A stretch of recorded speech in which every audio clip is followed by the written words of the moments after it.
Hola, les doy la bienvenida a la primera parte del octavo seminario que corresponde al tema 2.6 de la unidad 2 y que trata sobre el citosol, el citoesqueleto y la motilidad celular. Este es el índice de los temas que vamos a desarrollar en este seminario. Empezaremos por el citosol y sus componentes, seguiremos luego con el desarrollo en profundidad de uno de sus componentes que es el citoesqueleto, hablando de los microtúbulos, los microfilamentos y los filamentos intermedios. Desarrollaremos luego brevemente las funciones de estas estructuras detallando algunos conceptos sobre la motilidad celular. La explicación de los contenidos sobre la matriz extracelular los desarrollaremos en otro seminario. Por último, veremos como siempre cómo se relacionan estos contenidos con su aplicación en las ciencias de la salud humana. En el transcurso de estas semanas, venimos hablando de las características generales de las células, de la membrana plasmática y del sistema de endomembranas.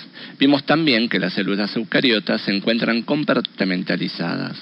Entonces, la pregunta que nos podemos hacer ahora es, ¿cómo está formado el interior de una célula? Esta pregunta la vamos a responder definiendo el concepto de citoplasma como todo lo que queda contenido por la membrana plasmática y por fuera del núcleo. De acuerdo a esta definición, el citoplasma va a contener a las organelas, como las mitocondrias, cloroplastos y peroxisomas, el sistema de endomembranas, que ya vieron en el seminario 6, y también el citosol, los ribosomas, las chaperonas, las proteasas y el citoesqueleto. Es en estas últimas estructuras en lo que nos vamos a focalizar ahora. Al citosol se lo define como una matriz amorfa que ocupa todos los espacios que quedan entre las organelas. Está formado por una gran variedad de componentes, siendo el solvente el agua, y disuelta en ella, formando una solución, pequeñas moléculas orgánicas y los iones inorgánicos. También se encuentran, pero en suspensión, grandes macromoléculas como ácidos nucleicos, proteínas, polisacáridos y algunos lípidos. También pueden estar presentes inclusiones, que son estructuras que pueden visualizarse a través del microscopio, pero que carecen de membrana. Dentro de las inclusiones se puede nombrar al glucógeno, las gotas de lípidos y algunos pigmentos, como la lipofucsina. En cuanto al estado físico, el citosol puede variar entre un estado más líquido o más viscoso, es decir, entre el estado sol y gel respectivamente. Esta transición la puede realizar hasta 40 veces por segundo y dependerá de las funciones que se estén llevando a cabo en la célula. Y hablando de las funciones, el citosol es el medio interno verdadero de la célula. Regula el pH intracelular y además brinda el lugar para que el almacenamiento de moléculas de reserva energética como el glucógeno, los triglicéridos y a través de las proteínas del citoesqueleto permite la movilización tanto de las organelas como de la célula misma. Y además en el citosol se llevan a cabo un gran número de reacciones bioquímicas relacionadas al metabolismo energético, como por ejemplo la glucólisis, la glucogenólisis, la glucogenogénesis, síntesis de aminoácidos y de ácidos grasos, entre otras.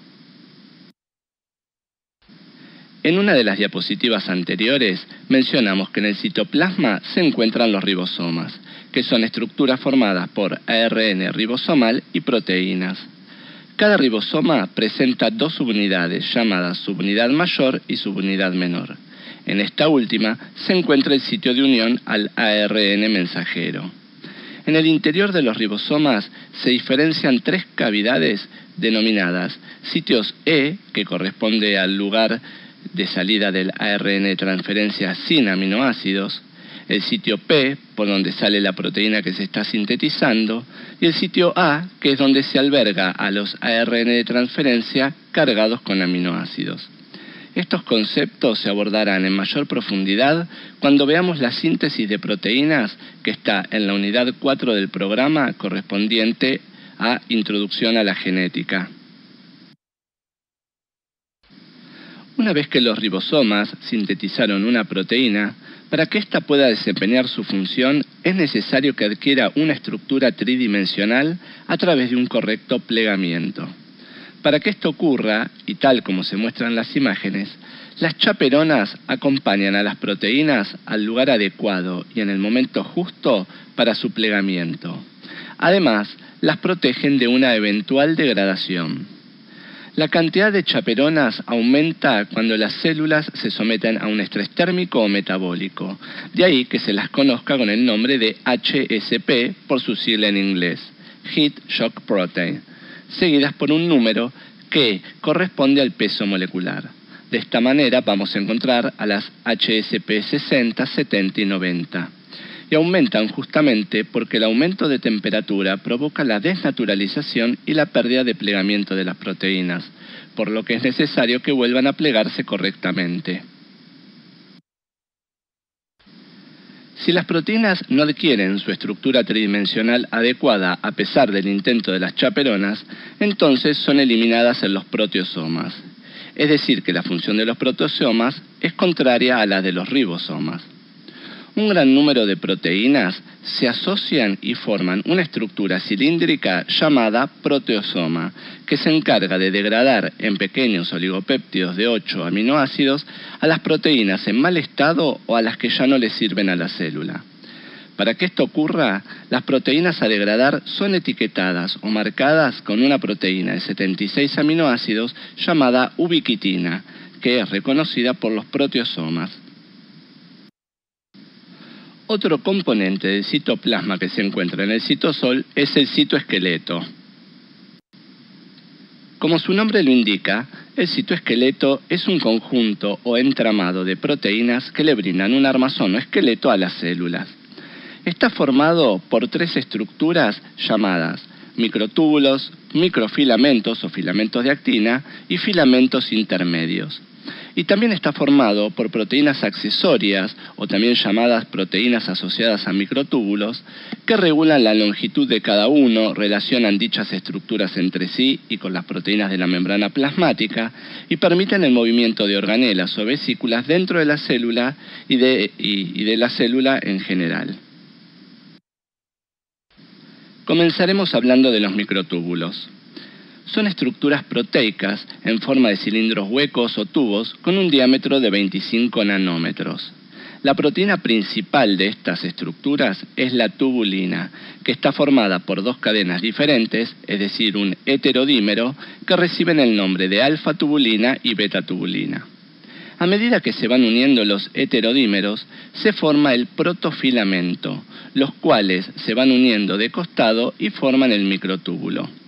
De acuerdo a esto, en un corte transversal de microtúbulo se puede observar que el microfilamento contiene 13 protofilamentos por vuelta. Como las tubulinas son polares, el microtúbulo también queda polarizado, encontrándose un extremo más y un extremo menos. La importancia de esto radica en que tanto el ensamblaje como el desensamblaje de las tubulinas es más rápido por el extremo más.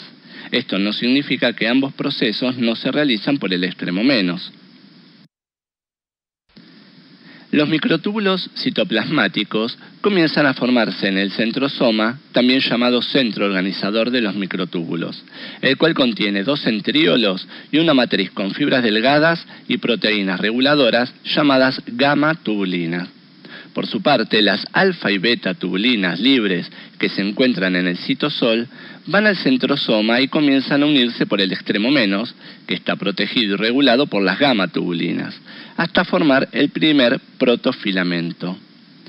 El hecho de que los microtúbulos citoplasmáticos estén permanentemente modificando su longitud, ya sea alargándose o achicándose, nos permite concluir que estas estructuras son muy dinámicas. Esto nos da el pie para explicar brevemente el concepto de inestabilidad dinámica de la siguiente manera. El acercamiento de las tubulinas al centrosoma y por lo tanto la polimerización de las mismas se produce cuando la cadena de beta-tubulina libre en el citosol, que se encuentra asociada al nucleótido GDP, intercambia este último por un GTP. Una vez que ocurre esto, la beta-tubulina GTP es atraída al extremo más y se une al extremo de la cadena alfa. En ese momento se produce la hidrólisis del GTP con la consecuente liberación de energía. La beta-tubulina queda ahora asociada al nucleótido GDP, el cual tiende a despolimerizar al microtúbulo, lo que transforma este mecanismo en un círculo vicioso, donde por un lado se necesita la energía proveniente de la hidrólisis del GTP para que se produzca la polimerización, pero inmediatamente que se forma el GDP se favorece la despolimerización del microtúbulo.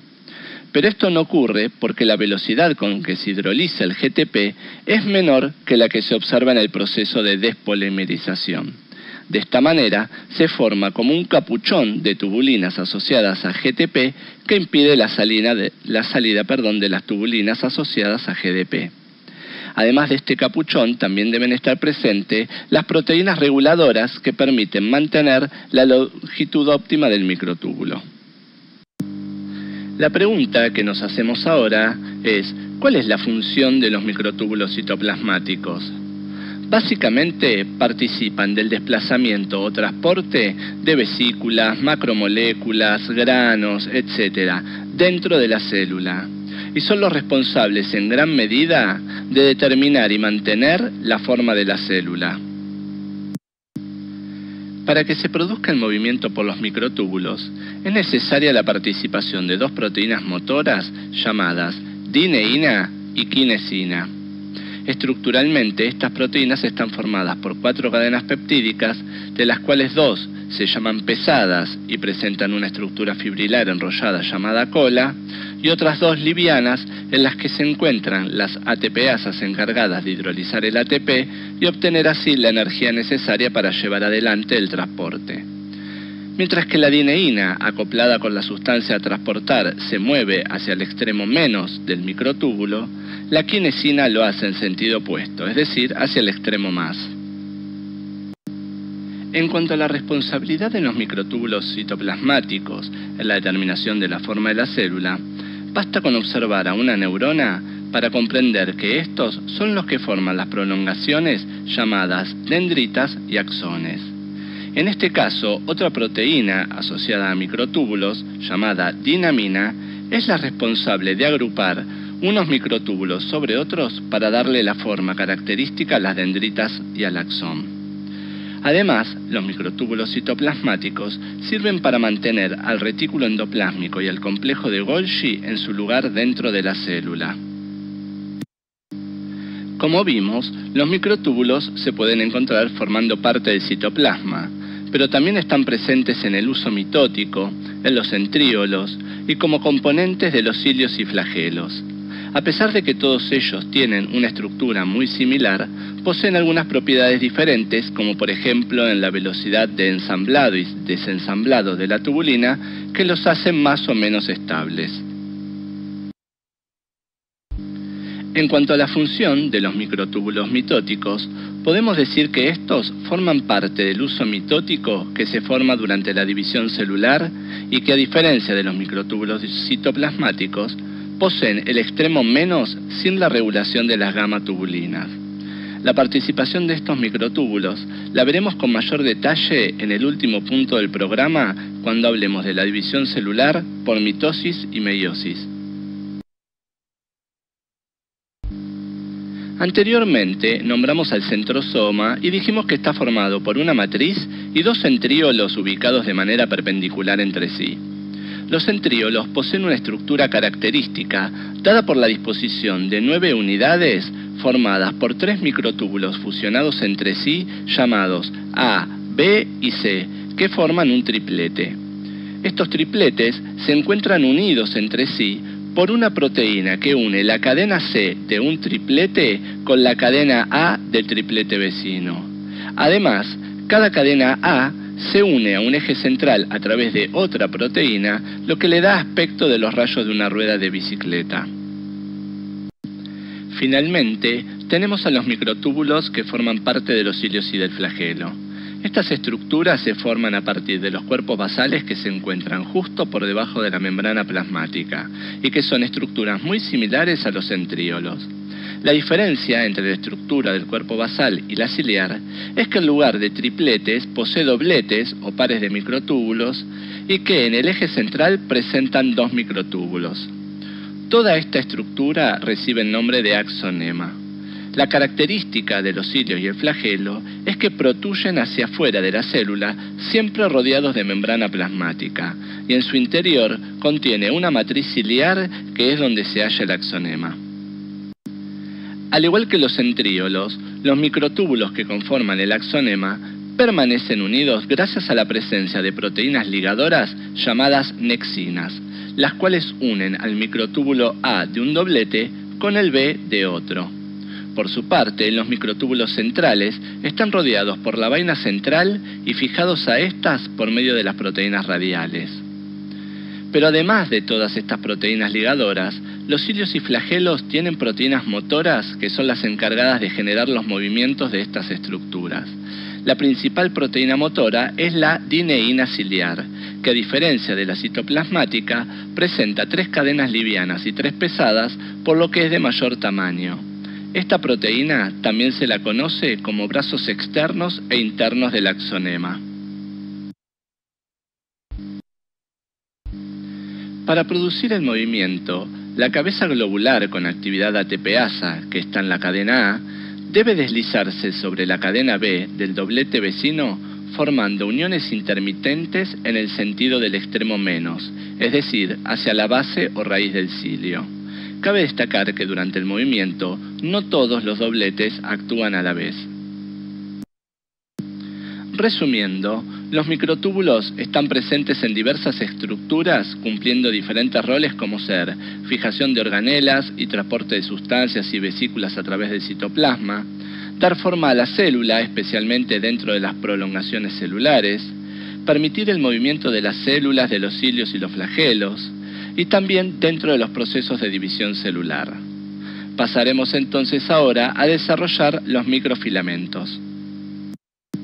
Los microfilamentos son estructuras proteicas en forma de haces con un diámetro promedio de 8 nanómetros y son más flexibles que los microtúbulos.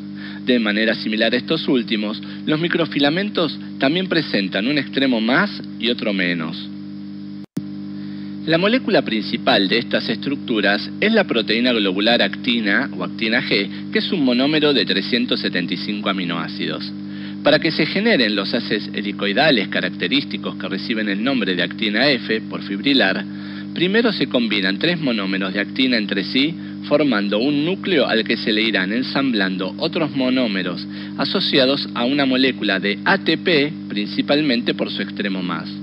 Al igual que los microtúbulos, presentan inestabilidad dinámica, por lo que el extremo más queda con el capuchón de monómeros asociados a ATP, debido a que la hidrólisis de este nucleótido es más lenta que la velocidad de despolarización. También están presentes las proteínas asociadas a los microfilamentos que lo protegen de su despolarización una vez que la doble cadena alcanzó la longitud deseada y las que ayudan a despolimerizarlos cuando es necesario.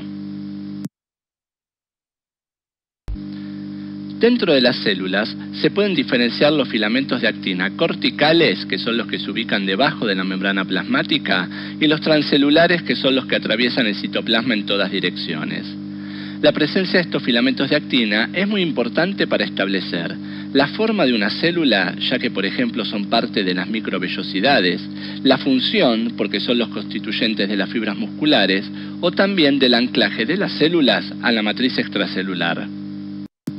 Pero estas funciones no se podrían llevar a cabo si, como dijimos recién, no estuviesen presentes diversas proteínas asociadas a la actina, como las que se muestran en este esquema, que cumplen con diversos roles, como por ejemplo permitir la interacción entre la actina y la matriz extracelular, o mantener unidos a los filamentos de actinas, ya sea en forma de haces o redes.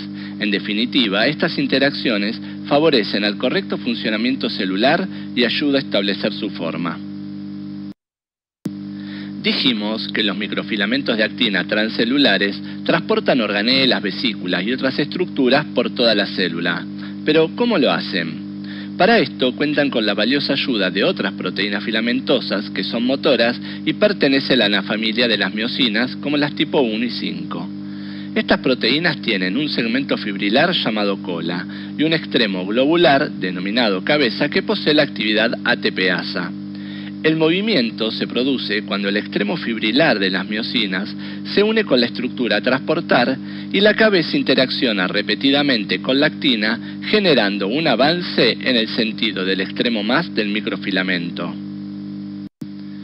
Por otro lado, los microfilamentos transcelulares pueden disponerse por todo el citoplasma formando haces más gruesos y numerosos, que a nivel de la membrana plasmática se unen a la misma formando una unión entre la célula y la matriz extracelular llamada contacto focal. Esta unión se compone de la interacción del filamento de actina con una proteína transmembrana llamada integrina, y la participación de proteínas ligadoras como la actinina, vinculina y talina. A su vez, la integrina se une a una proteína de la matriz extracelular llamada fibronectina que se une al colágeno. Esto lo volveremos a ver en el próximo seminario cuando hablemos de las uniones celulares. En cuanto a los filamentos corticales, se puede decir que son responsables de la viscosidad del citosol cercano a la membrana plasmática, fluctuando reiteradas veces entre el estado gel y el estado sol. Ahora bien, ¿de qué depende esto? Básicamente de la participación de proteínas que favorecen la polimerización de los haces a través de la unión a ellos mismos, como la filamina y la profilina, o de proteínas que inducen la despolarización de los haces, como la gelsolina. De acuerdo a esto, se favorecerá el estado de gel o sol respectivamente. Los microfilamentos participan también de otras funciones como la citocinesis, es decir, la separación y ruptura de la célula madre con la célula hija, mediada por la formación del anillo contráctil, el cual está integrado por filamentos de actina y miosina II. También podemos mencionar la presencia de los microfilamentos en las microvellosidades, que son proyecciones citoplasmáticas que están en la superficie celular y envueltas de membrana plasmática. La función de estas microvellosidades es aumentar la superficie de absorción de nutrientes, por lo que adquieren gran relevancia en las células del duodeno. Los microfilamentos de actina adquieren gran relevancia también en los glóbulos rojos, ya que su asociación con otras proteínas del citoesqueleto, como la espectrina, la anquirina, la banda 3 y la banda 4-1, entre otras, es la que le confiere al eritrocito su particular forma de disco bicóncavo que le permite deformarse y pasar por capilares con un diámetro menor al mismo. Como mencionáramos en el seminario 5 de membrana plasmática, la alteración en algunas de estas proteínas trae aparejado la deformación de la membrana y la consecuente aparición de enfermedades hemolíticas. Para lo último, dejamos la participación de los microfilamentos de actina y miosina en la contracción muscular. Los músculos están constituidos por haces de fibras musculares, quienes a su vez están formadas por numerosas células o fibras.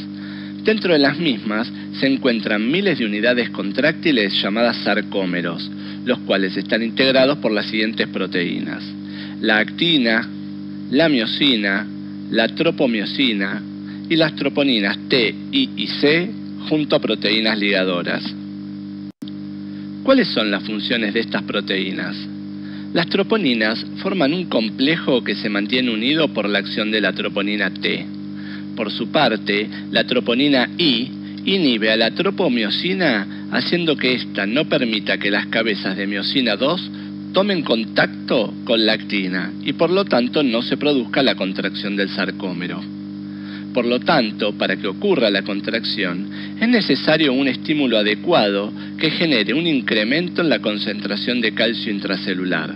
Cuando esto ocurra, el calcio se va a unir a la troponina C, y entonces esta va a bloquear la acción de la troponina I sobre la tropomiosina, haciendo que se desplace del sitio de unión de la miosina II y permitiendo entonces la interacción con la actina y el consecuente desplazamiento de una proteína sobre la otra, provocando la contracción del sarcómero. A nivel microscópico, el sarcómero presenta una imagen particular dada por la presencia de los microfilamentos de actina y de miosina. De este modo, el sarcómero queda delimitado por dos líneas o discos zetas y en su interior se pueden observar la banda I y la banda A, dentro de la cual a su vez se pueden observar la banda H y en el medio la línea M. La presencia de estas bandas se debe a la organización y superposición de los filamentos de actina y miosina.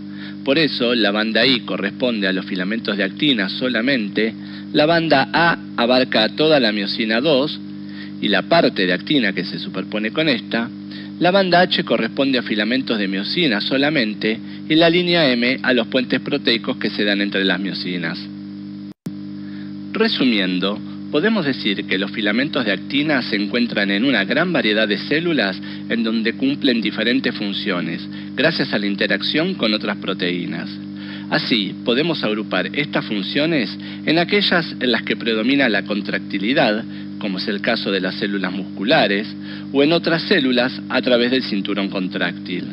También podemos ver las funciones motoras, donde en parte es responsable también la interacción de la actina con la miosina, como el caso de la migración celular, o también en el transporte de vesículas, organelas, etc.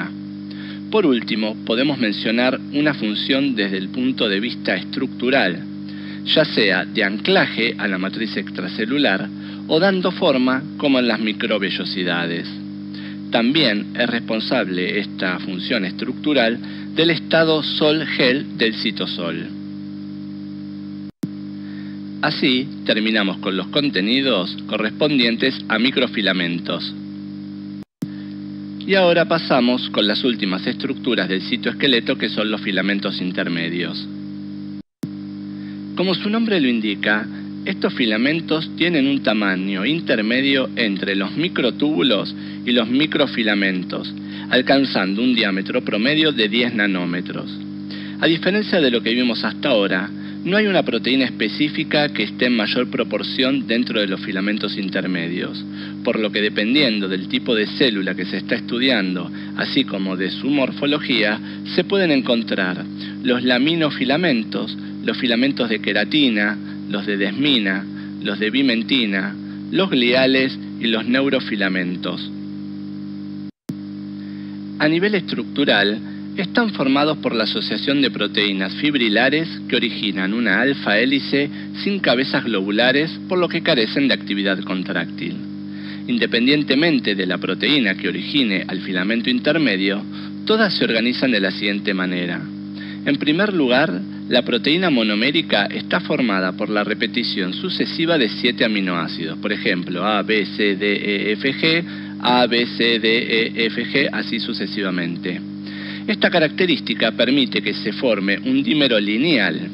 Luego, este dímero se asocia con otro, pero en esta ocasión de manera antiparalela y con las cadenas levemente desfasadas. El tetrámero así formado se unirá con otros tetrámeros dando origen al protofilamento, que es una estructura cilíndrica alargada. La unión de dos pares de protofilamento dará origen a la protofibrilla. Finalmente, el conjunto de 8 protofibrillas originará al filamento intermedio. Cabe destacar que, a diferencia de lo que vimos con los microtúbulos y los microfilamentos, la polimerización de estas proteínas no requiere de la hidrólisis de compuestos de alta energía como el GTP o el ATP. En cuanto a la función de los filamentos intermedios, si bien participan a nivel estructural, manteniendo la forma celular y el posicionamiento de las organelas en el interior de la misma, la función principal de estas estructuras es de tipo mecánica, ya que le permite soportar a la célula una gran tensión sin que ésta se dañe. Esto es posible porque los filamentos intermedios se distribuyen por todo el citoplasma, creando una malla fibrosa, pero además, y a diferencia de las otras estructuras del citoesqueleto, también están presentes en el núcleo, otorgándoles una gran protección. Esto se debe a que los laminofilamentos están formados por una serie de láminas que le dan al mismo una estructura aplanada, formando una malla delgada que le confiere forma y resistencia a la envoltura nuclear. Existe una gran variedad de monómeros que componen a los filamentos de queratina. Todos ellos reciben el nombre de citoqueratinas, clasificándolos en tipo 1 si son ácidos y tipo 2 si son neutros o básicos. Los filamentos de queratina se encuentran en las células epiteliales, más precisamente en la región de la epidermis. También se encuentran en las uñas, los pelos y en las glándulas y mucosas. Una función importante de los filamentos intermedios que contienen queratina es en los desmosomas, que lo veremos más adelante. Respecto a los filamentos de desmina, podemos decir que se encuentran en el citoplasma de todas las células musculares, ligando a las miofibrillas por sus costados o asociándose a los filamentos de actina, permitiendo de esta manera que las mismas conserven su posición. En cuanto a los filamentos gliales, como lo indica su nombre, se encuentran en el citoplasma de las células de la glía, como los astrocitos y algunas células de Schwann, pero no en los oligodendrocitos. El monómero que lo compone es de características ácidas. Llegamos así al último de los filamentos intermedios, que son los neurofilamentos. Estos cobran una importante función en las neuronas, ya que son los responsables de la resistencia de las prolongaciones de las mismas, que son las dendritas y los axones. Así llegamos al final de las estructuras que componen el citoesqueleto. A continuación, desarrollaremos brevemente cómo se relacionan estas estructuras con la movilidad celular. El desplazamiento o migración de las células es fundamental en toda la vida de un organismo, ya sea durante el desarrollo del embrión o para reparar tejidos, así como también por causar patologías como por ejemplo a través de la formación de la placa de ateroma. Lo primero que ocurre es la pérdida de la forma característica de la célula para adoptar una forma poligonal. Seguidamente, los microfilamentos de actina corticales sufren modificaciones y comienzan a formarse varias láminas citoplasmáticas horizontales llamadas lamelipodios. De los bordes libres de estos nacen unas estructuras digitoformes denominadas filopodios. Ambas estructuras alternan mecanismos de alargamiento y acortamiento que son esenciales para producir el movimiento de la célula. Así, los filopodios se alargan y se unen al colágeno de la matriz extracelular. En ese momento, comienzan a degradarse y a acortarse, mientras que otros filopodios comienzan a alargarse.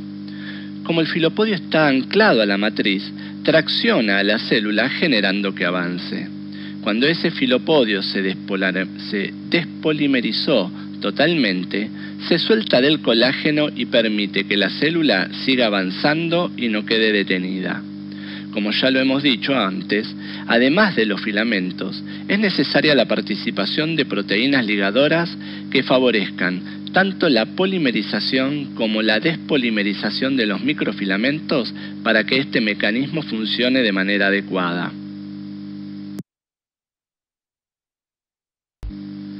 Ahora bien, vimos cómo son los pasos para que una célula migre hacia un lugar específico. La pregunta que surge ahora es, ¿cómo sabe la célula a dónde tiene que ir? Existe un mecanismo que guía a la célula al sitio de acción y es el gradiente de concentración y la orientación de determinadas sustancias que están presentes en la matriz extracelular. Si las mismas no son solubles, como es el caso de la fibronectina, el mecanismo se llama aptotaxis. Y si la sustancia es soluble, el mecanismo se llama quimiotaxis. Para que esto último ocurra, es necesario que la célula capte la señal proveniente del exterior a través de receptores específicos situados en la membrana plasmática. Para ir terminando, veremos algunos ejemplos que relacionan a estos contenidos con sus futuras carreras. Si tenemos presente las funciones que fuimos viendo de los microtúbulos, podemos inferir que las alteraciones de los mismos serán la causa de numerosas patologías.